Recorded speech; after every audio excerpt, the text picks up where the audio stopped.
Salut à toutes et à tous et bienvenue sur le podcast À l'arrache ou quoi, un podcast qui parle de pratiques agiles, opérationnelles, des choses qu'on observe sur le terrain, que ce soit des inepties ou des trucs cool, on peut en parler. Et pour me présenter, moi je m'appelle Johan Dufour, je suis coach agile chez Equité, j'ai la chance d'intervenir chez Kiabi et je suis également cofondateur d'une startup qui s'appelle My Lovely Jobs, qui connecte des experts avec des boîtes tech qui sont cool. Aujourd'hui, on va parler d'une thématique qui est un peu. J'aime bien le côté bullshit du truc, c'est comment être value driven quand on a toujours eu des directives non négociables. Vous inquiétez pas, on va aller démystifier tous les termes. Et j'ai la chance pour parler de ce sujet-là d'avoir Xavier Coma avec moi. Xavier, salut. Salut Johan, salut. Merci pour l'invitation. Mais de rien. Est-ce que tu peux te présenter en quelques mots ou en beaucoup de mots, comme tu veux? Ouais, non, mais je vais faire comme toi. Et franchement, ton intro là, en live, impeccable, hein. C'est vrai, Bravo. ça défonce. Yes, bah, je m'appelle Xavier Coman, je suis coach produit, coach agile. Après, les mots, enfin, peu importe le titre, hein, pourvu qu'on ait l'ivresse, comme on dit, je peux aller sur de la stratégie triote, comme des OKR, comme être opérationnel. On peut utiliser des mots comme Scrum Master, comme Product Owner, comme pas mal de choses. Enfin, plutôt couteau suisse, dès lors que ça touche à l'univers produit de la chaîne stratégie, discovery, design. Delivery, j'en ai fait aussi jadis. J'étais un full stack, j'ai été un développeur full stack, donc je connais aussi la tech. Et la partie, on va dire, un peu sales, marketing, je l'ai un tout petit peu parce qu'on a fondé deux boîtes, une boîte dans la tech et une boîte où on fait de la bière et on vend de la bière. Voilà, voilà. Et tu vois, c'est pour ça on se Et rejoint beaucoup. j'accompagne les plus aux grands groupes. Ça va de la startup scale-up jusqu'aux grands groupes. Comme toi, tu as dit Kiabi, ça va être du Leroy Merlin, Auchan, Decathlon. Enfin, les grands retailers du Nord-Pas-de-Calais. On se rejoint sur le côté stratégie et accompagnement. On aime bien toucher et les organisations, et les individus, et les équipes. Enfin, ouais, le côté couteau suisse est super important pour nous. Yes, clairement. Clairement, Yes, on clairement. amorce sur la problématique. Alors déjà, alors je le redis hein, parce que c'est quand même assez, voilà, assez drôle. C'est comment être value driven quand on a des directives non négociables. Donc value driven, qu'est-ce que ça veut dire pour nous, Xavier? Yes, bah moi j'ai donné ma définition. Je pense que toi aussi, tu auras plus ou moins la même définition. Allez, on va la traduire. Ça veut dire finalement driver, dirigé par la valeur. Mhm. Et avant ça, le mot valeur, moi j'aime bien parce que c'est un mot un peu valise, tu vois. C'est un mot valise qu'on met Mhm. partout. Le mot value, alors il faut que ça apporte de la valeur à nos utilisateurs, il faut que ça apporte de la valeur à nos clients. C'est vraiment le mot valise. Et moi, j'aime bien mettre toutes les parties prenantes autour de la table et même les acteurs sur le projet, sur le produit, pour mettre une définition commune de qu'est-ce que la valeur, en fait. Donc, moi, quand on parle de valeur, j'aime bien avoir une valeur un peu plus pécuniaire, tu vois, une valeur Oui, vraiment monétaire. Mais la valeur, ça peut être différent. C'est des choses aussi non palpables. Ça peut être de la satisfaction client, ça peut être. Donc, c'est vraiment se mettre d'accord sur la valeur. Qu'est-ce que la valeur? Comme si je prends un petit exemple que tu connais bien dans la definition of done, où c'est l'équipe qui doit se mettre d'accord sur la oui. définition finie. On va dire quand un item du product backlog est fait. Et là, la même chose pour la valeur. J'aime bien qu'on se mette d'accord sur la valeur, quoi. Donc, voilà un petit peu. Mais ouais, Et donc, le reste de la question, c'est quand on a des directives non négociables, ouais, c'est ça. donc qui viennent de tout en haut. C'est C'est ça? des, on te dit, il faut faire ça. Et là, tu dis, non, mais alors je suis pas sûr que c'est une bonne idée pour plein de raisons valables, hein, et notamment l'histoire de, je sais ce que ça peut apporter comme valeur ou pas. Et on dit, non, non, mais en fait, tu te tais. Là, c'est pour être gentil et être politiquement correct, hein, parce que autrement, c'est plutôt FTG. Ouais. Mais tu vas le faire et puis c'est tout. Et là, on est en contradiction en disant, oui, de mon côté, je sais que ça va pas apporter de valeur, mais j'ai pas le choix parce que j'ai une certaine forme de pression qui me dit que je suis dans l'obligation pour des raisons de sponsorship, de politique, etc. C'est vraiment, c'est une posture très PO, PM, où tout le Ouais, c'est ça, monde, ouais. avec de l'expérience, je pense que, enfin, moi, je l'ai vécu, je l'ai vu dans des équipes, sur plein de contextes, hein. Le but, c'est pas d'aller stigmatiser quelqu'un ou une entreprise, mais c'est un peu un héritage des années 80-90, de se dire, OK, le patron a décidé, Donc, on va exécuter tout simplement les choses. Alors que notre posture, elle est plutôt de dire, ouais, mais non, si ça apporte pas de valeur, on n'a pas envie d'y aller. Donc, comment est-ce qu'on fait, en gros, Ouais, pour y aller avec de la valeur, finalement? bah, moi, je vais y mettre un peu mon spectre. Après, bon, je vais mettre aussi un petit mot valise aussi. On va dire que c'est contextuel, ça dépend un peu du contexte.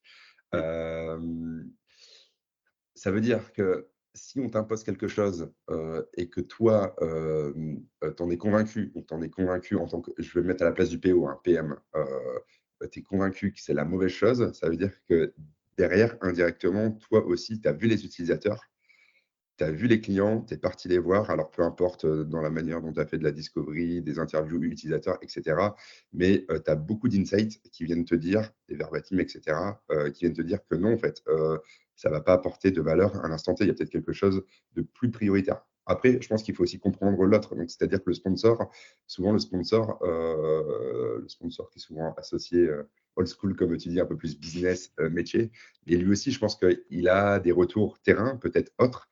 Il a souvent fait le métier aussi, c'est-à-dire qu'il a souvent, Mmh. s'il a ce poste-là, c'est qu'il a souvent fait le job. Donc, ça dépend. Est-ce qu'il a fait le job il y a 10 ans ou là, en tant que tel, yes, ça n'a plus vraiment, ouais, c'est plus vraiment, ça n'a plus vraiment de valeur, il faut se remettre à jour. Ou alors, est-ce que non, il est sorti dernièrement parce qu'il fait lui aussi beaucoup de terrain et il va dans le réseau. C'est marrant là parce que j'accompagne un client, il a fait une semaine encore en magasin et c'est un sponsor, tu Mmh. vois, du produit que j'accompagne. Et là, tu sais que le mec, il est ultra calé, au fait. Donc, tu vois, Ouais. et limite, il est plus puissant, on va dire, dans la prio parce qu'il a vraiment, le retour terrain, en fait, que le Oui, PM. Je trouve que le PO-PM, qui est actuellement en poste, lui, va passer sur le terrain, tu vois? Donc d'accord. là, moi, pour moi, bah, là, le sponsor, ouais, yes, franchement, il faut l'écouter. Après, dans le meilleur des mondes, aussi, le PM, si lui, il a fait ce job-là derrière, qu'il va aussi voir les utilisateurs, il a le pouvoir de dire non. Donc pour moi, c'est un mandat, en fait. Si tu mets le Oui. PM à ce poste-là, il a le mandat de pouvoir dire oui ou alors de pouvoir dire non, et dans le meilleur des mondes, c'est vraiment, enfin, c'est se mettre autour de la table, en fait, avec le sponsor, le métier, les parties prenantes, et de se mettre autour de la table pour prioriser. Ça, il y a plein de techniques différentes.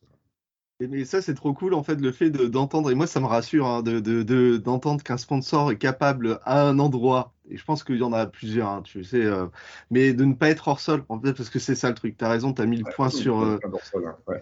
Ouais, non, mais c'est ça, c'est le côté hors sol. C'est dire, ça fait 10 ans que tu n'as pas été sur le terrain, le monde a changé, en fait, en 10 ans. L'idée que tu as eue, peut-être qu'elle est obsolète, peut-être qu'elle doit être rechallengée, peut-être qu'elle est bonne aussi, on ne sait pas. Mmh. Mais si tu ne la confrontes pas, en tout cas cette idée-là, avec le terrain, avec les équipes, bah, que tu vas te planter, ou tu peux te planter, ou alors peut-être que tu auras un coup de bol aussi. Tu vois, tu as Ouais, aussi ce ouais, truc-là. ouais. Bah, les coups de bol, dans le contexte économique dans lequel on est, les coups de bol, je pense qu'il faut vraiment. Il y en a peu.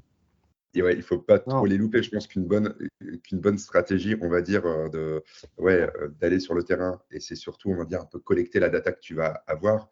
Enfin, tu as plein d'outils, hein, tu as du Airtable, tu as du Notion, même un pauvre Excel, mais collecter toute la data, pouvoir la filtrer, pouvoir la trier et pouvoir se dire: «Ah bah oui, à la barre de recherche, il faut pouvoir, faire une indentation sur la famille produit, de je sais pas quoi». Ouais. Bah, ouais, si on a la data, en plus de ça, on a de la donnée quantitative, sortie par un outil comme un Content Square ou un Hotjar, plus des retours utilisateurs, plus le centre d'appel support qui dit: «Ah bah là, ça merde».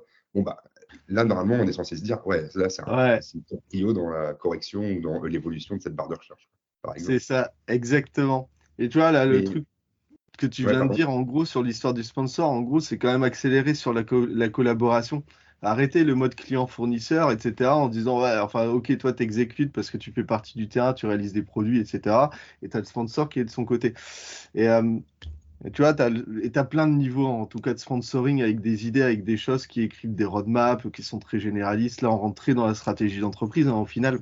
Et est-ce qu'on est drivé par un actionnariat qui est juste motivé par l'argent, en disant on Ouais, s'en fout, c'est la marge? Est-ce qu'il y a aussi le phénomène de mode? Tu vois, moi, ça, je l'ai déjà vu en disant on va implémenter ce truc-là, ça va nous coûter des millions parce que le petit voisin, il l'a fait. Ouais, mais ouais, le contexte, c'est pas bon. On n'est pas non, dans le même environnement, on n'est pas sur les mêmes problématiques, on vend pas la même cam. Du ouais, coup, il n'y a peut-être pas de sens, peut-être qu'il faut l'adapter, etc., etc. Ce côté un peu cargo culte, mais c'est ouais. pas sur des pratiques, mais sur des formes de produits. Et là, tu C'est peux te marrant. reposer. Ouais, Non, mais c'est fou. Cet exemple-là, je pense qu'on l'a tous vécu. Tu dis, mais non, mais en fait, on va juste perdre des millions et peut-être que en réfléchissant autrement, en investissant ces millions d'une autre manière pour être plus adapté aux besoins et au marché, on sera cohérent et on fera de la marge parce que finalement, c'est oui, c'est mais de la marge qu'on cherche. c'est marrant parce que le rendez-vous avec lequel j'étais avant, c'est donc ce que je te disais, c'est un sponsor avec lequel je travaille sur un produit et on parlait exactement de ça et en gros, bah, in fine, une entreprise, c'est pas une ONG, elle est là pour faire de l'argent donc in Oui, fine, ce sera toujours sur de la marge, de la quote-part, ça il faut en fait, c'est le but d'une entreprise, les objectifs, ils sont souvent business et c'est le business, tu vas pas faire une feature pour dire de faire une feature si elle est pas rentable, et la partie de mode, on en parlait aussi parce qu'il y a eu cette mode-là. Nous, on travaille tous les deux, on va dire, dans des retailers, et j'en parlais aussi mhm, hier avec un ami. En fait, tout le monde se regarde, en fait, et tout le monde se regarde, ouais. et tout le monde dit à un moment donné, bah ouais, on va faire une marketplace. Parce que à un moment, le concurrent numéro un, c'était Amazon, marketplace. Donc tout le monde a voulu faire une marketplace, et le coût d'une marketplace, bah, c'est très très cher. Et souvent, enfin, même si tu dois faire l'historique de combien ça t'a coûté versus combien ça va te rapporter, si tu es un petit peu calé sur la performance, bah, tu te dis: «Putain, mais je serai rentable dans combien de temps, en fait?» Et tu dis: «Ouais, non, mais c'est pour prendre la place de marché, c'est pour être leader sur ça». Mais in fine, tout le monde veut faire des marketplaces. Il y en a même qui font des marketplaces, mais en fait, tu as pas besoin de faire de marketplace. Tu as déjà du mal à vendre ta marque blanche. Enfin, tu as MDD, tu as du mal à vendre, les marques de tes partenaires. Pourquoi tu voudrais, te remettre une surcouche de 1P, 3P avec une marketplace alors que c'est compliqué? Tu vois? Ouais, bah, tu te doutes, hein, Et c'est exactement l'exemple que j'avais en tête, en fait, en citant ça. Oui, parce que puis il y aura d'autres trucs, d'autres produits, et cetera. Mais oui, enfin, après, ouais, les histoires de GAFAM, c'est rigolo. C'est: «Ah, ils font ça, donc ça marche bien. Regardez comment est-ce qu'ils font de l'argent, on va faire la même chose» et ouais, mais tous les contextes sont différents et même dans le ouais, retail, hein. Quand tu mmh, vends de l'alimentaire, c'est pas pareil que de vendre des produits de sport. Alors je cite pas de marque là, mais on voit, non, voi mais c'est pas la même chose, c'est pas le même ouais, c'est fonds de pas la même commerce. chose. Oui Donc et puis, enfin, on est tous les 2 dans des conte dans les on va dire dans les mêmes contextes et quand tu mmh, regardes Amazon, l'argent, ils en gagnent toujours pas avec leur marketplace. Tu oui. sais que c'est avec AWS, c'est avec leur infrastructure, où c'est la chose qui est rentable, quoi et donc bien sûr, ils prennent de la part de marché partout. Bien sûr, ils viennent tuer des marchés un peu partout pour les reprendre et donc oui, exactement, quoi. Exactement. Tu ce truc-là. Donc ouais, déjà à partir de là, tu sais que si tu pars avec ce mindset-là, où le produit est tellement en plus énorme que pour aller chercher de la valeur, bah, ça va être très, très compliqué. Alors que si tu fais des choses un peu plus custo et adaptées par rapport au marché, ouais, tu as déjà plus de sens, tu déjà plus, en tout cas, tu es plus rassuré sur la manière d'aller, chercher du résultat parce que c'est ça Ouais. qu'on va aller faire. D'avoir une approche héroïste, hein, clairement. Enfin, tu sais que, OK, tu vas développer ça ou tu veux développer ça. Derrière, tu sais combien, ça va te coûter à peu près et quand est-ce que tu vas rentabiliser tout ça et quand est-ce que tu auras Mmh. ouais, bon, ça, à certains endroits, il y a certains, PM, PO, par exemple, qui sont des années-lumière de ça, en fait et pour moi, il faut vraiment avoir aussi une dimension un petit peu, on va dire, business, sales et ça, Ouais. lui, il a fait. Si tu l'as pas, enfin, en tout cas, je sais que tous les 2, on côtoie aussi beaucoup de PO qui ont une approche un peu plus delivery, que, Oui. on va dire, discovery business, qui est aussi super importante, selon moi. Bah, c'est un mindset, hein, et ouais, ça s'apprend.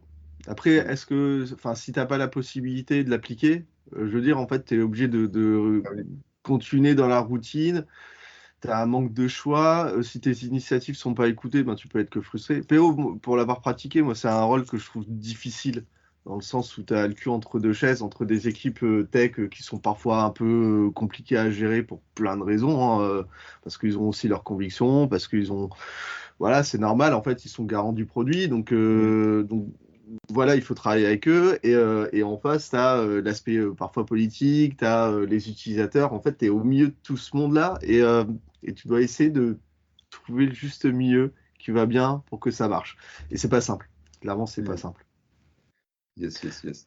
Pour Alors, parler de stratégie et tout ça et de direction, ouais, on s'était noté sur les OKR stratégiques, ouais, OKR mmh, tactiques, on pourra en reparler, en fait. Moi, je suis convaincu que c'est, en mmh, tout cas, une bonne manière de faire pour, aller ouais. lier une stratégie et la rechallenger et driver, en tout cas, les équipes opérationnelles. Bah, si elle est bien exécutée, ouais, clairement, pour moi, ouais, si tu veux être value driven, normalement, tes OKR, on va dire que c'est la stratégie de ton organisation. Enfin, ça Mmh. doit refléter la stratégie de ton organisation et in fine, on sait qu'une entreprise, c'est là pour faire de l'argent, donc in fine, c'est quand même des objectifs derrière, même si tu es pas obligé de mettre des tu pas tu ne dois pas mettre des quantifiables en euros, tu vois, mais Oui, c'est quand même des actions qui vont faire que ton entreprise, elle va survivre, hein. C'est le but de l'entreprise.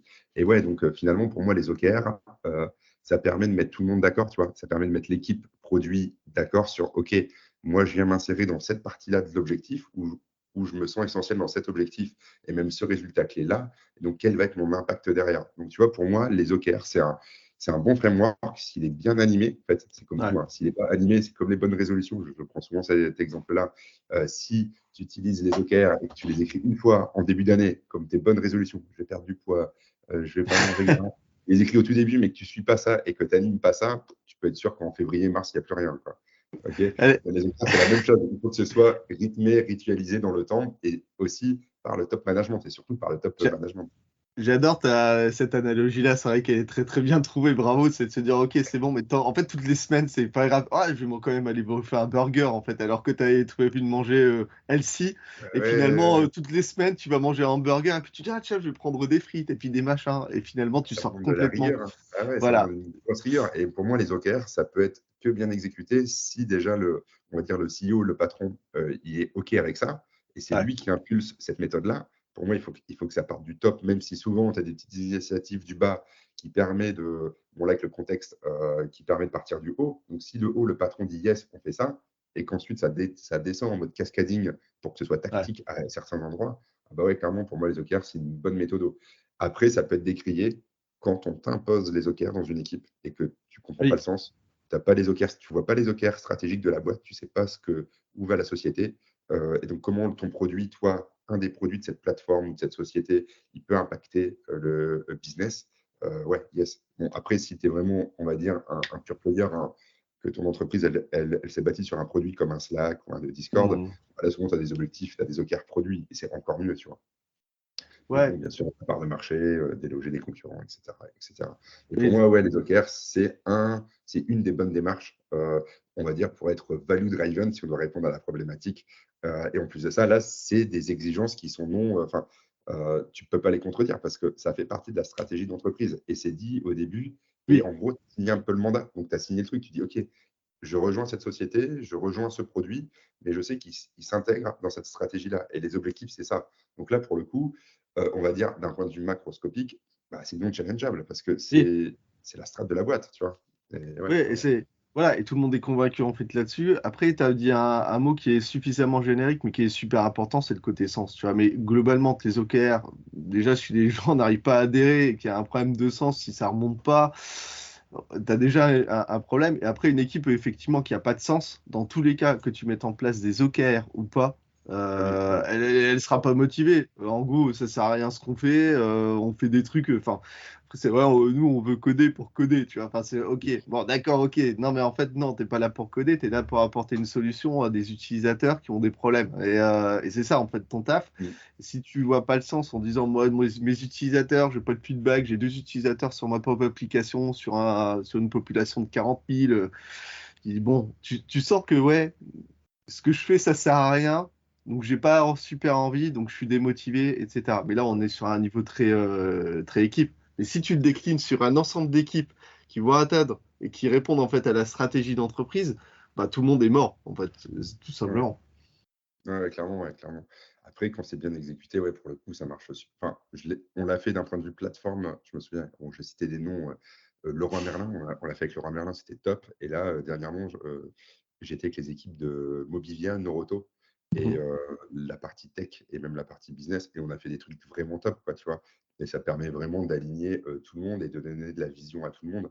Et moi, je trouve Mhm. ça plutôt top. Et bien sûr, bah, tu perds toujours quelques équipes parce que tu vois, c'est tellement grand, c'est des grosses sociétés là, que tu vas perdre quelques équipes et le but c'est de revenir et de leur remettre du sens, tu vois, pour dire bon bah ouais, ok, toi tu es là et comment toi tu peux concourir à cet objectif-là, quoi, clairement. Ouais, et là, peut-être que tu détectes aussi des produits qui ont plus trop de sens par rapport à la stratégie. Tu vois, c'est là Ah où tu as oui. une Et là, question. ça devient, et oui, et ça on l'a vécu, et donc là ça devient bon bah après oui, c'est comment on peut repositionner finalement les personnes qui étaient dedans pour aller sur d'autres équipes, parce que cette équipe-là, elle est centrale dans la stratégie pendant cette année, et comment tu viens blinder et consolider cette équipe-là, quoi. Donc après, c'est un petit peu de RH et pour que tout le monde s'y retrouve, clairement. Et tu sais, après, il y a aussi l'histoire du côté bidirectionnel. Parce qu'en fait, ça, tu peux le tolérer si tu as des reviews régulières en fait, de tes OKR. En disant, Mm. OK, la stratégie, elle est là, il y a peut-être des produits qu'on va laisser un peu de côté ou vivoter.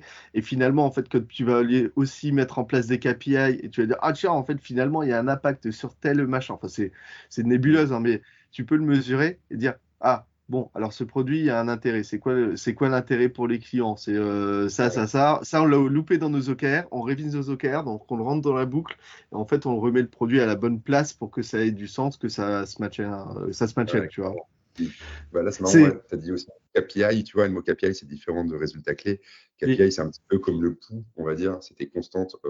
OK, est-ce que ton rythme sanguin, il est bon? Est-ce que ton pouls est bon? Donc ça, c'est des choses dans l'entreprise. Et par exemple, bah, tu as des équipes, les OKR, tu sais que la partie, on va dire, Ops, infra, la partie infrastructure, bah ouais, toi, en fait, ton job, c'est de suivre ces KPI-là, c'est de suivre ces constantes-là, en fait. Tu sais que ton infrastructure, enfin, que ton taux de réponse, il doit être fiable à Mm, 98%. Si ça tombe, tu dois pouvoir remettre le système en marche en moins de 3 minutes.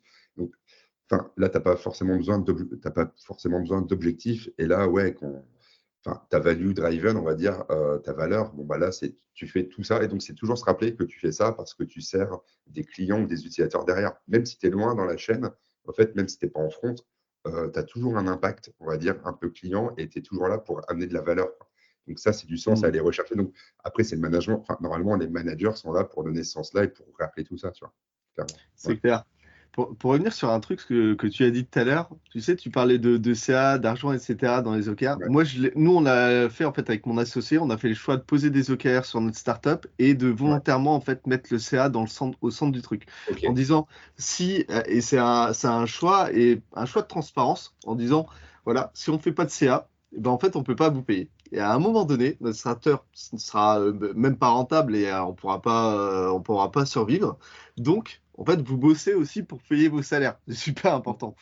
Et ça a été ultra bien compris. Après, c'est une structure, on est cinq, hein, donc voilà. Mm. Tu dis à l'échelle d'une entreprise beaucoup plus grande, c'est peut-être un peu plus compliqué de le faire. Et moi, je pense que c'est aussi intéressant d'expliquer que oui, enfin, le fait d'avoir des bénéfices, etc., même si c'est peut-être pas au centre, en tout cas, la cible, elle est là. Tu sais, c'est de Ouais, bah, faire et du après, bah, là, bénéfice, etc., normal. Là, on peut décomposer un peu ton business. Ton business, c'est quoi finalement ta proposition de valeur? Qu'est-ce que tu fais? Ah bah, c'est une startup qui fait du recrutement. Tu vois, OK. la Ouais, connexion entre des techs et des entreprises, en fait, tout simplement. OK. Et donc, Ouais. nécessairement, Ah enfin, donc notre finalement, financement, c'est du ça temps vient. passé. Ouais, c'est du temps passé et là, tu récupères un pourcentage et ouais. C'est Bah, ça. là, finalement, ouais, finalement, ton objectif ou ton key result, c'est peut-être traquer ça. Tu C'est dois ça. faire un nombre de jours minimum, donc maintenir un nombre de jours minimum de 20 jours par mois pour pouvoir, enfin, tu vois? Donc ouais, C'est yes, ça. Bah, on rattrape toujours, enfin, ça, c'est ton business model, donc si tu rattrapes toujours ton business model, il doit un petit peu aussi, transparaître soit dans tes OKR ou ta North Star métrique, peu importe le framework que tu utilises. Mais ouais, souvent, in fine, derrière, c'est comme, je sais pas, je vais prendre, l'exemple de Airbnb. Eux, ils vont pas dire, bah, on doit faire 3,2 billions de hmm, dollars. Ils vont dire, il faut qu'on atteigne autant de nuits bookées, en fait, parce qu'ils prennent bah, la fameuse part ouais, du 25%. Et donc, ouais, tu peux toujours. Et donc, c'est souvent cette. Bon, là, je parle de North Star métrique, mais il y a plein de choses qui permettent de dire, ouais, moi, mon business, c'est ça, quoi. bah ouais. Et tu vois, une nuit bookée, par exemple, en fait, c'est quand même derrière, c'est de l'argent. Tu vois. Et c'est toujours de l'argent. Et c'est comme Voilà. dans. Bon, je ne vais pas citer, j'avais un client qui avait dit, ah bah oui, là, il faut faire autant de chiffre d'affaires. Je sais pas, mais in fine, ton corps modèle, c'est quoi? Parce que ça, OK, les employés, on va dire, ils savent que tu dois faire de l'argent, ils savent que tu dois générer. Ceux qui savent pas, bon, bah, mince alors, c'est qu'il y a un petit problème, ils ne voient pas comment fonctionne Hmm. une entreprise. Donc là, ouais, c'est plutôt de l'acte managérial.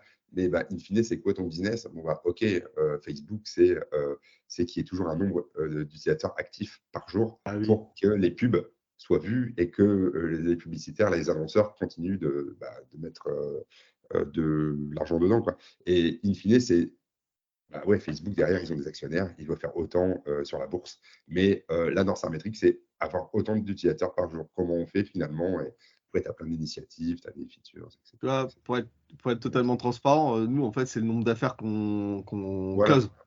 C'est tout. Ah bah top. Ouais, Voilà, hein, c'est tout. Et à partir de là, on décline en fait, et ça nous permet aussi d'aller mesurer, de se dire, ah bah là, on a été moins bon, du coup, l'impact en fait en cascade, il se voit là. Donc, on doit faire telle et telle action pour pouvoir s'améliorer, etc., etc. ouais, bah, super. Et Ouais, voilà, mais à l'échelle d'une startup, avec 5 personnes, ça va. Quand tu dis à l'échelle d'une entreprise où tu as des dizaines de milliers de personnes, c'est vrai que c'est un peu plus complexe ouais, parce c'est qu'il ça. faut que ça descende bien. Puis après, ça parle, enfin, même moi, ça me parle pas parce qu'on parle dans des grosses entreprises, on parle enfin, millions, milliards. Enfin, tu te dis, Mm. enfin, moi, je vois pas, enfin, c'est tellement démesuré que je me dis, ouais, ok, d'accord, je dois faire 2,3% supplémentaire qui équivaut à autant de millions. Ouais, c'est même pas palpable, en fait, tu vois. Ouais, Et donc, par ouais. contre, ouais, moi, mon truc, c'est de m'assurer qu'il y ait des nuits bookées sur Airbnb. Ok, bon, bah, ok, d'accord, donc là, je vais peut-être mettre ça en place. Ok, là, je vais mettre un hook ou un call to action pour que le mec Mm. il y aille. Je vais faire une sorte de rétention, donc je vais lui renvoyer des mails, je vais lui mettre un voucher pour qu'il revienne dessus, réutiliser le truc. Donc là, tu vois, il y a un peu plus de factuel, quoi. Ouais, Mais ouais, mais bon, ouais, sur une échelle de startup comme toi, où c'est plus terre à terre, et on va dire qu'il y a une ça trésorerie va, en rendu, ouais, clairement. c'est clair. Bon, on peut parler un petit peu ouais, Product Discovery, si ça te va. Je veux dire, Ouais, ok, yes. cette histoire de valeur elle est super, mais du coup, maintenant, il faut aller la chercher au niveau enfin, sur le terrain, tout simplement. Ouais. Et ben, ouais, en gros, si tu veux, c'est pour moi cette fameuse valeur, normalement, donc comme tu as dit, si on vient du business, si on vient du métier, si on est sponsor, on l'a vécu plus ou moins. Alors attention, il y en a même certains qui n'ont jamais vécu, donc ça, c'est dangereux. Le mieux, Mm. c'est de vraiment vivre ta proposition de valeur. Il y a un truc super chez Blablacar, dans la partie d'onboarding, quand il y a des nouveaux devs qui arrivent ou des nouveaux LRH, enfin des nouveaux employés, ils doivent vivre au moins une fois un covoiturage avec Blablacar. Ça leur D'accord. permet l'expérience et comme ça, ils vivent l'expérience et ils se disent: «Ah ouais», et ils font un rapport, d'étonnement. «J'ai trouvé ça cool, j'ai trouvé ça pas bien. Ah ça par contre c'est top et ça c'est top, j'ai rien à redire» et tout, tu vois? Et ça, c'est vraiment cool. Et je sais que dans les entreprises dans lesquelles on travaille tous les 2, les quelques personnes qui viennent en interne, souvent, elles ont 1 à 2 semaines, voire plusieurs Mm. jours en magasin et elles font tous les métiers. Donc souvent, c'est une seule journée et ça, c'est top. Ouais. Par contre, si toi, ton job, à un moment, c'est de se dire: «Je suis sur cette partie-là de la chaîne de valeur que mon entreprise tire et je vais peut-être faire créer un produit là», bah là, le but, c'est vraiment ouais, c'est de vivre et c'est de vivre le quotidien de ces personnes-là. C'est compliqué, hein, mais pour moi, un bon PO, un bon PM, un bon UX researcher, un bon product designer, il doit vivre ça pour se dire: Oui. «Ah ouais, putain, le mec, il a ça, son environnement, c'est tout ça. Ah ouais, donc il doit faire en même temps des gestes métiers là. OK, quand il y a son collègue qui est en arrêt maladie, ah bien, il vient même se déporter sur un autre job. OK, ça, je ne l'avais pas vu et je dois faire un outil pour lui, donc il y a de la mobilité». Enfin, là, j'ai énormément d'exemples parce que moi, c'est la partie que je préfère, la partie discovery, Mm. aller sur le terrain, tu vois? Et voir la vie des gens et c'est super, quoi, et c'est vraiment super. Et après, tu as aussi ce petit truc-là, je l'ai vé enfin, pour te le dire, je l'ai vécu, dernièrement, tu as le petit warning quand tu arrives en mode armée mexicaine. C'est cool de ramener toute Oui. l'équipe de dev parce qu'ils voient les choses. Moi, je vois plutôt ça comme une sorte d'ouverture. OK, l'entreprise, c'est comme ça qu'elle fonctionne et cetera. Mais si tu vas aller rechercher de la vraie, on va dire des vrais insights utilisateurs, bah, tu sais bien que le mec, il voit le siège débarquer, le siège pour lui dans la tête. Bah ouais, putain, c'est là où est-ce que, enfin, c'est les boss, quoi, tu vois, ils sont un peu, souvent, il y a une image un peu, Ouais. ils sont déconnectés, ils viennent du siège, nous, on est dans le jus, on vient tirer le chiffre d'affaires. Et tu sais que le discours, il va être un petit peu édulcoré, il va être adapté et tu n'auras pas les bonnes choses. Et là, c'est vraiment, Ah. ouais, donc tu vois, enfin, moi, j'aime bien parler indirectement, prendre un café avec les gens, les suivre, tout Mm. ça, et avec eux, enfin, tu vois, avec la supply, s'ils font du camion, tout ça.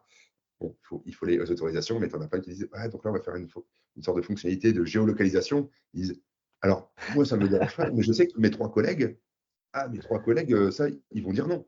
Et tu sais, tu vois, indirectement, le siège, il a dit: «Ah bah ouais, pour des rentables, pour des machins, l'algo, tout ça, on va géolocaliser nos vendeurs». Et eux, ils veulent pas, en fait. Mais c'est normal, tu Oui. vois? Ils disent: «Ouais, mais on va faire des trucs RH, ça sera», et tu sais très bien que les mecs, ils vont tout faire pour bypasser le truc, pour dire: «Bah non, je changer de SIM ou j'en sais rien». Mais Ouais. ouais, il y aura un truc, quoi. Et indirectement, bah, ce qu'ils disent devant le siège, devant Mm. ah, ah ouais, ouais, bah non, ça nous dérange pas trop, non, à voir comment ce sera fait, mais ça nous dérange pas. Et Ouais. donc là, ouais, donc pour moi, vraiment cette partie discovery, le mieux, c'est vraiment d'être agent sous couverture. C'est que tu rentres dedans, tu as le badge et tu vis les choses, quoi, et c'est vraiment top, quoi. Et tu vois plein de choses, et après tu vois même des gestes que les personnes, enfin, tu as des personnes, elles ont été habituées pendant 10 ans à faire ce geste-là, Parce que cet Mmh. outil est comme ça que elles vont pas forcément dire: «Ah bah non, moi ça me va, au fait». Mmh. Et là aussi, il faut savoir faire la part des choses. Donc tu vois, il faut voir dans ta population, bon, bah, c'est aussi voir, les personnes qui sont là depuis un moment, aussi voir les jeunes, qu'est-ce qui changerait et bon, pas être déconnecté, en fait. Comprendre le geste et améliorer ce geste-là et c'est souvent pour de la réduction de temps, pour gagner de l'argent ou pour automatiser des tâches à faible valeur ajoutée pour aller plus vite ailleurs. Ouais, clairement. Mais ouais, c'est top, hein, parce que c'est vrai que cette vision avec le biais que tu vas induire avec ta posture, en fait, en disant oui, bon, bah, c'est le patron qui arrive, machin, nécessairement, tu sais que l'attitude, la posture sera pas la même. Et donc, Ah ça bah va oui. pas refléter du tout la réalité. Ou alors, en fait, tu dois créer un système de confiance. Moi, Ouais, je l'ai vu, en ouais. fait, dans certaines équipes que j'accompagne où ils se sont dit, bon, en fait, on a besoin de recréer de la proximité avec les utilisateurs. Donc, du coup, je vais aller voir ce qu'elles font, enfin, ou ce qu'ils font. Et ces personnes-là sont parties d'un principe que la récurrence fait qu'on crée en fait une habitude. Et c'est pas genre, je vais revoir un petit peu ce que vous faites pour comprendre. C'est, on va régulièrement être avec vous, on va vous observer, on va faire du gamba walk, hein, tout simplement.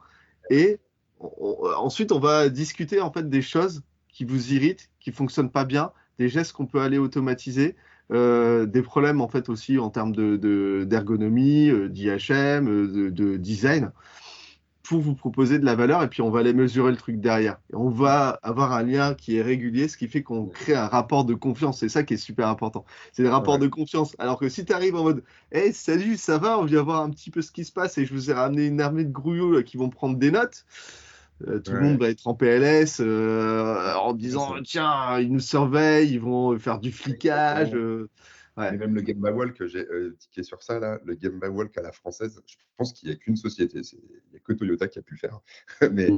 le Game by Walk à la française, souvent, bah, tu dis enfin, il y a un mail, parce qu'il faut quand même réserver des salles. Donc il y a un mail qui Ouais. part pour le directeur de magasin. Enfin, nous, on travaille avec des magasins physiques, tu vois?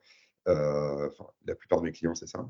Je pense que toi aussi. Et donc souvent, tu as un mail qui part pour le directeur de magasin et bah, ouais, tu penses: «Bon, bah, il y a le siège qui vient, la salle, elle est» et tu te dis: «Tout est clean, au fait», tu vois? Et au fait, bah, c'est normal parce que tu dis: «Ouais, donc bah, ils font passer des messages et c'est tout à fait normal». Donc tu sais que les bureaux, ils vont être rangés, que l'attitude, elle va être nickel chrome et tu vas pas avoir le vrai jus.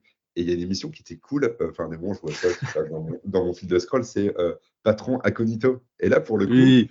c'est du vrai Gamba Walk, hein. Enfin, le mec, enfin, Gamba Walk, c'est pas le patron qui vient comme ça, mais il est déguisé, c'est un agent sous, couverture. Et là, tu Ouais. vois, c'est super marrant, il y a eu LDLC là, qui est Oui. passé devant et tu vois un peu toutes les failles et ça, c'est super intéressant parce que là, ouais, tu te rends compte et tu vois même l'employé souvent qui bâche, qui peste sur le processus, sur les choses à bouger et qui ne bougent pas et là, c'est super intéressant. Mais souvent, ouais, quand tu viens même en mode Big Gamba Walk, bah, souvent tu dis: «Ah bah ouais, il y a le patron qui vient, bon allez, tout est clean, hein, il y a plus de crayons qui traînent sur les trucs, tout est rangé, Ouais. l'imprimante a plus de papier». Ah, c'est ouf, ouais, tu raison, ce changement de posture et voilà. Du coup, le conseil qu'on pourrait donner aux PO, aux PM, et cetera, c'est de faites comme patron incognito et mettez une petite moustache, une petite perruque et et puis allez-y, Clairement. hein. Franchement, je suis sûr Ah que ce ouais. serait super efficace et en plus marrant, tu vois? Enfin, c'est Ouais, joindre l'utile clairement. à l'agréable. Non, mais c'est top. Heu, Et après, bah, ouais, classiquement, bah, après, si vraiment toi, comme tu as dit, tu as su créer les liens de confiance, mmh, je travaille avec une PM qui était top. Elle a créé sa communauté d'utilisateurs. oui. Ils avaient un groupe WhatsApp, ils communiquaient en permanence. Et ce qui fait que, ouais, elle a créé une sorte de confiance, un lien de confiance et tu sais que là, c'était vraiment dans une démarche de co-création et c'est vraiment top parce que, tu fais avancer le produit, tu fais de la vraie discovery parce que les personnes, elles te remontent les vraies choses et quand tu arrives à créer cette communauté d'utilisateurs et qui te remontent naturellement les choses et qui te donnent les choses et que enfin, tu peux les appeler, tu peux te rendre au magasin à l'improviste, elle te prendra peut-être 15 minutes parce qu'elle va faire autre chose, mais elle va vraiment parler, bah, ça, c'est top et ça, vraiment, Mmh. on va dire, c'est plutôt des soft skills de savoir créer du lien et créer de la confiance, pour finalement, in fine, faire le produit qui optimise le mieux, le temps, pour, tout le monde, tu vois? Et tu raison, tu sais, le côté club utilisateur, c'est super important. Et là, moi, je pense que c'est un axe qui est pas suffisamment mis en avant ou en tout cas utilisé. Et pourtant, c'est ultra puissant parce qu'on crée une fédération avec une sorte d'engagement que tu peux en tout cas essayer d'aller chercher avec un mindset, avec ouais, c'est de la fédération. Tu as ça. Et après, tu as d'autres trucs qui sont limite repris du management. Moi, ce que j'aimais bien faire, c'était de faire des interviews. Tu sais, comme ça, Ouais, ça, c'est c'est top. vraiment le côté. one-to-one où je t'accorde du temps, tu vois, j'investis du temps et toi t'investis du temps pour qu'on puisse aller dans une chose et ensuite on confronte de manière collective, tu vois, parce que quand tu as une population d'utilisateurs, tu es obligé de trouver en fait des points de convergence et Ouais. finalement, en faisant du one-to-one, ouais, il y a la proximité que tu arrives à recréer et ça c'est ultra important. Donc ouais, tu as plein d'axes que tu peux amener, hein. Ces clubs utilisateurs, c'est marrant parce que moi, je l'ai vécu, on va dire, quand j'ai accompagné 2 clients différents. C'était pas mes initiatives, ces clubs du utilisateur. Hop, attends, je coupe le téléphone. J'ai pas, ouais, c'était pas mon initiative. Je trouvais ça top et alors, j'ai vécu 2 choses différentes. Une première où on faisait un produit B2B, donc pour des personnes dans notre société, à destination de magasins, tu vois? Donc là, c'était vraiment top parce que ça marchait bien et après je l'ai vécu en mode pour un produit B2C et là, c'était des utilisateurs, lambda et pour qu'ils viennent parce qu'ils viennent pas sinon. Parce que tu vois, en fait, ils attendent pas forcément, enfin, c'est pas quelque chose qui va tu dis: «OK, je peux trouver un autre concurrent, je peux le faire d'une autre manière. OK, tu vas peut-être m'optimiser le temps, me faire gagner de l'argent là», bref, yes. Mais tu introduit un autre biais. En fait, en gros, on venait donner une forme de rétribution monétaire pour que les Oui, personnes viennent dans ces clubs-là, viennent donner du temps et là, bah, là, tu viens mettre un biais aussi, un autre biais et finalement la personne, elle va pas te dire vraiment, enfin, elle va quand même se lâcher, mais tu auras ouais. jamais vraiment un vrai truc parce qu'elle est venue dans un but aussi, elle va enfin, tu vois ce que je veux dire? Elle va être rétribuée derrière donc Tu sais, moi, je partais d'un principe parce que justement, quand tu as une population qui est assez large sur l'utilisation d'un produit et tu dois faire un choix et tu as des problèmes de disponibilité en fait des personnes ou un manque d'envie, d'engagement ou bah tu vois, ils peuvent te dire ah, ok, ça m'intéresse son interview, mais tu te poses régulièrement des lapins. Moi, je faisais un truc qui était assez simple, c'est que en fait, je priorisais. Alors, par rapport à la valeur, j'avais mis des critères, mais ça, c'est un truc standard, hein. Voilà, on avait défini une valeur, en tout cas, qu'est-ce que ça devait apporter. Donc, ça, tout le monde était OK. Par contre, je mettais aussi un point de priorité complémentaire quand il me donnait de la disponibilité. Et donc, en fait, certaines fonctionnalités qui avaient été identifiées genre en amont, mmh, mais les utilisateurs ne donnaient pas de bande passante, etc., descendaient naturellement dans la pile en se disant bah oui, et, parce que j'arrivais pas à maturer en fait le truc. Donc, tu te dis bah mmh, finalement, tu n'en as peut-être pas besoin parce que tu n'as pas envie d'en parler. Et globalement, de toute façon, notre point de convergence était assez naturellement trouvé. Et ceux, par contre, qui étaient ultra investis, tu te disais, OK, mais comment est-ce que je peux le faire pour que ça marche pour toute la population et que finalement, ça apporte pas de la valeur à une tranche de ouais, population, mais à l'ensemble. Et en faisant mmh, ça, tu te dis, bah voilà. Et oui, de temps en temps, tu avais, tu sais, je pense que tu le connais, hein, l'utilisateur là qui a un besoin parce qu'il a la flemme de faire un truc et qui vient ouais, râler en disant, eh, mais moi, j'ai pas eu mon truc, c'est un truc claqué qui est utile que pour lui. Et tu dis, bah non, en fait, ça va pas dans le bien commun. En plus, finalement, c'est juste parce que tu as la flemme de faire un truc et j'ai demandé, tout le monde s'en fout.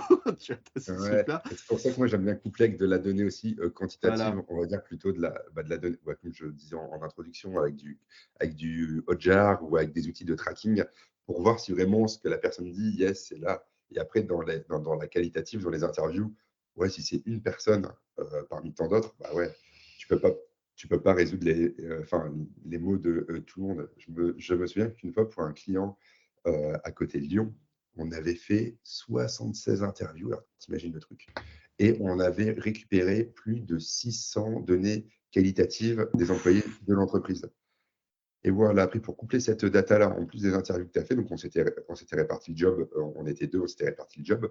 On a fait une trentaine chacun pour répartir tout ça et après te dire: «Ah ouais, OK, d'accord, donc peut-être qu'en insight, c'est ça qu'il faut faire un premier. Bon, après, tu as toujours des patates chaudes qui remontent, donc tu vois les gros blocs.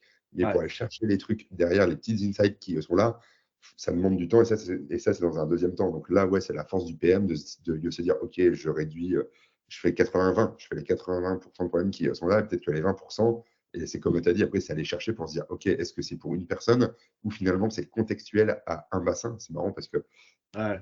moi, je ne vais pas te raconter le business parce qu'on en prendrait des heures, mais de cette entreprise-là, mais tu te rendais compte que pour une population, une catégorie de personnes, bah ouais, ils avaient des problèmes et ça touchait un marché de niche, en fait. Et tu Oui. dis: «Est-ce que je le résous? Est-ce que je le résous pas?» Et là, bah, tu arrives dans des sortes de dilemmes, tu vois? Et ouais, non, mais c'est top, ça, c'est les meilleurs moments, franchement. Enfin, la partie discovery pour moi, elle est vraiment top, quoi, parce que tu comprends un peu tu comprends mieux puis, j'aime bien parler avec les gens, donc tu vois le truc, bah, toi aussi, tu vois? Et tu vois Ouais. vraiment: «Ah ouais, OK, tu fais ça, tu fais pas ça comme ça. OK, d'accord, il y a ça et c'est super top» et souvent les gens ils aiment bien dire, en fait, ils aiment bien lâcher les choses, tu vois? Donc Ouais, et puis au moins, tu vois, tu as le sens aussi. Tu produis quelque chose pour des gens, en fait, qui ont des vrais problèmes. Tu vois, il y a aussi ce truc-là. Et je pense que, tu vois, le côté vie ma vie, etc., c'est aussi utile pour toute la population, finalement, qui vont aller réaliser un produit. Tu vois, les équipes de dev, etc., bah oui, enfin, c'est super important. Et en plus, tout le monde est dans cette posture d'utiliser des produits numériques, ouais, et d'être dans ce côté, ça marche pas bien, etc. Donc, il y a un réel intérêt.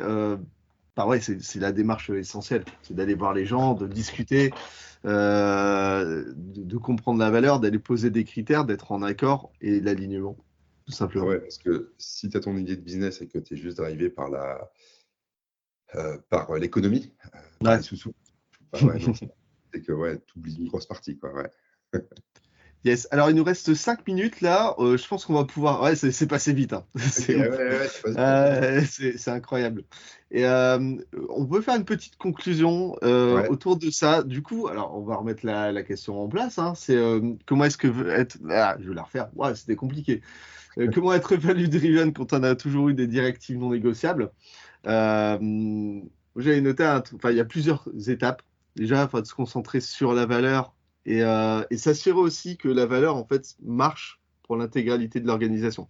Quand on ouais, parlait de sponsor, s'assurer que oui, c'est pas une idée de priorisation par la douche en disant j'ai une idée de génie, mais bien qu'il y a eu un ancrage terrain, qu'il y a eu des résultats, en tout cas des choses qui ont été recherchées côté utilisateur, côté personnes qui vont utiliser un service ou un produit. Donc ça, c'est un essentiel. Et que tout le monde partage ce truc-là, que ce soit sur la réalisation, mais aussi dans les hautes sphères. ouais, exactement. Euh, ouais, j'avais mis ça, une démarche douce. J'avais noté cette démarche Ouais, douce. Parce que ça, on peut pas le faire en mode Big Bang, c'est super compliqué. Je pense qu'il faut ouais, tester plein de trucs, faire des Kaizen, se dire, OK, bon, d'abord, mes utilisateurs n'ont pas l'habitude. Ah, t'en parlais tout à l'heure, hein. Ils ont des habitudes en termes de gestes, mais ouais, aussi c'est ils ont du des change, en habitudes. fait. Là, tu une grosse partie de change, donc après ça, c'est aussi des stratégies. Tu vois, là, on est en train de faire un outil qui vient remplacer un geste métier historique avec un outil historique. Bon, on se dit, est-ce qu'on maintient le legacy et l'historique en place et qu'on vient de manière douce? Et on s'est rendu compte que dans l'entreprise, non, en fait, euh, ils vont toujours rester sur le legacy parce qu'ils connaissent le geste depuis des années. La C'est population, elle ça. a grandi avec ça. Là, on va être un peu plus dur.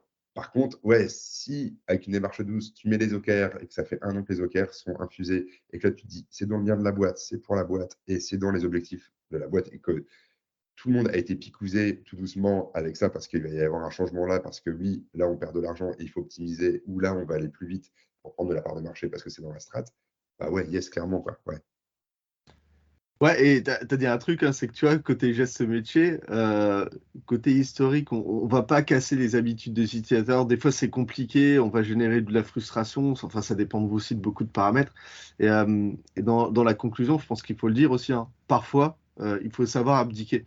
C'est se dire, OK, on n'est pas capable d'y arriver. En fait, on va peut-être faire plus de mal, donc on laisse en l'état.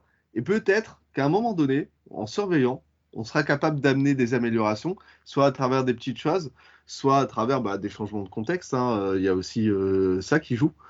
mm, Donc ouais, savoir abdiquer, j'ai noté genre Gandalf, tu sais, fuyez ouais, pauvre fou, c'est pas grave, des fois l'adversité est trop forte, mais on y reviendra et c'est possible que ça change en fait dans le temps. ouais, exactement, ouais, exactement.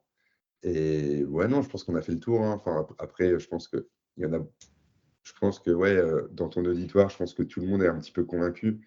Après, je pense que la force, c'est de, ouais, c'est de, avec tout ce qu'on a pu dire sur les OKR. Alors, ceux qui connaissent pas OKR, North Star Metric, Discovery, enfin, tout ce qu'on a dit, je pense, c'est allez vous renseigner. Il y a plein de Oui. contenus sur Internet. Allez piocher dans tout ça. Et ouais, le PM, enfin, si vous êtes PO, PM, enfin, si vous nous écoutez, ouais, c'est aussi, je pense, de savoir dire non à certains endroits. Et est-ce que c'est dans la stratégie d'entreprise? Est-ce que ce que tu proposes, chère partie prenante, directive non négociable, est-ce que tu peux me donner le plan économique qu'il y a derrière? Est-ce que c'est quoi le ROI derrière? Qu'est-ce qu'on va aller chercher? Comment tu le mesures? Et finalement, c'est reposer les questions qu'on aurait pu te poser, et c'est poser les Mhm. questions, et limite, c'est lui donner une sorte de template pour dire est-ce que ça coche tout ça? Et selon toi, parce que sinon, on va perdre de l'argent. Et ouais, s'il dit bah, eh ben non, parce que machin, je suis le big boss et tout. Bon, bah, après, c'est ton choix de carrière, c'est ton choix de vie. Tu veux rester parce que tu aspires à autre chose, ou alors est-ce que tu es plus en valeur avec tout ça? Bon, bref, après, là, on va très loin, Ouais, mais. Ah mais oui, enfin il y a aussi le mindset, hein. Enfin, on n'est pas Ouais, obligé clairement, d'être d'accord avec tout le monde, hein, c'est pas grave, hein. Et donc ouais. au lieu de se battre, parfois vaut mieux partir sur un autre terrain et c'est pas grave. Les pauvres aussi, C'est ouais. pas grave. Exactement, exactement. Ok, Voilà. bon, en tout cas c'était, on a passé, enfin moi j'ai passé un super moment. Je pense Bah que ouais, c'est mais c'est passé partagé. ultra vite, Johanna. Enfin, franchement, Et c'est passé ultra ça vite. fait plaisir. Et ce Ouais, qu'on peut dire en fait aux personnes qui nous écoutent, c'est que bah, Xavier, tu fais régulièrement des meet-up autour du produit. ouais, On peut te exactement. retrouver au Clax Lab, Ouais, vous voilà, pouvez me pour aller retrouver au discuter. Meetup les mardis, alors une fois par mardi, sur le groupe, sur meetup.com, groupe Product Family. Vous pouvez nous retrouver là. On parle de product management. Et là, bientôt, dans 2 semaines, on sort une sorte de petite web série où on va construire un produit en vidéo, en fait, de A à Z, du moment où est-ce qu'on fait la partie de stratégie, de discovery, de design, de delivery, de data, de marketing, de growth et de lancement, hein, clairement, de go-to-market. Et on va partager tout ça sur YouTube, donc aussi sur YouTube prochainement. Alors, je ne sais pas quand Ok, sortira l'épisode, mais yes. bah, c'est trop bien. Moi j'aime bien ce genre d'initiative avec des contenus qui sortent de l'ordinaire. Moi je suis ultra fan de ce genre de délire là, donc top, c'est une très très bonne idée. Super. Bah, écoute, je te remercie Xavier. Merci. Et puis on se dit à bientôt et À merci à tout bientôt, le monde Mike. pour l'écoute. Merci pour l'invitation. Ciao, ciao, Jeanne. Salut, ciao ciao.